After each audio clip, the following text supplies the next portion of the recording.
Hey, my name is Jack. Welcome to States Unlocked, the place to learn about social psychology, human behavior, and also learn practical tips on how you can improve your life.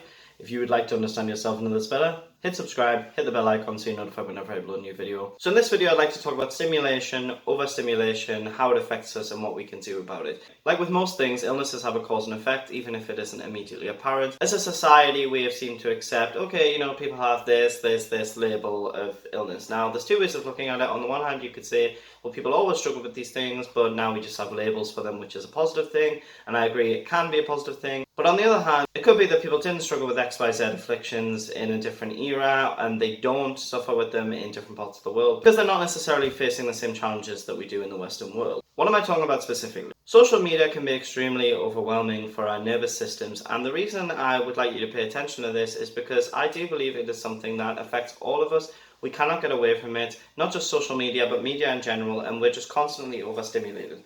The reason I think that this is a negative thing for our bodies and minds is because we are not living in the present moment. When we have our direction pulled in loads of different directions, which it is designed to with social media, and is all about advertising and marketing and things like that, it isn't good for our well-being. My belief is that this is the world we're living in, and unless you want to go off the grid and just completely ignore all of it, I do think there's a way to engage in it, but engage in it mindfully. And instead of doing things mindlessly, for example, scrolling on Instagram, which we've all done, or something like this, or TikTok, and just like looking at things, and you're not necessarily taking it in, actually stop and evaluate, how is this affecting my nervous system? Am I feeling good when I'm watching this stuff?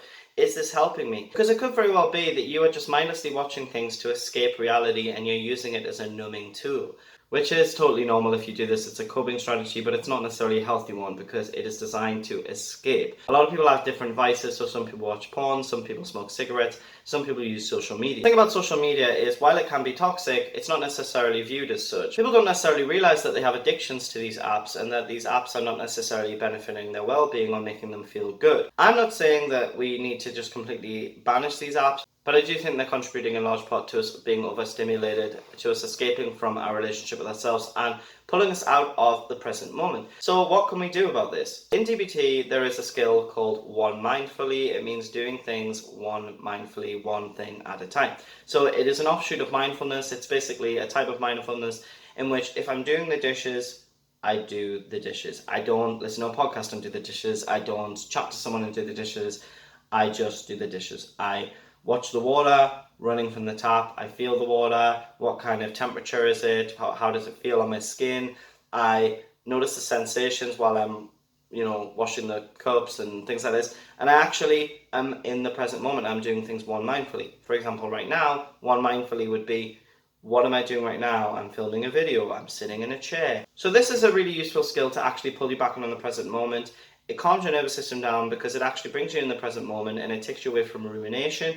And the thing is, when our brains are pulled in lots of different directions, it just encourages rumination, encourages us to have a frantic mind. So this is what this video is all about. I want you to look at this. I myself am in the process of looking at this because it's a constant thing where we have to be looking at, what are we taking in? Is it benefiting us? If not, how can we actually engage in a different way to maybe treat ourselves a little bit better in the process? I really appreciate you watching this. If you've enjoyed this video, please give it a like. Leave me a comment because I'd love to engage with you. Subscribe to the channel if you haven't already. And thanks for watching. I will see you on the flip side. Ciao for now.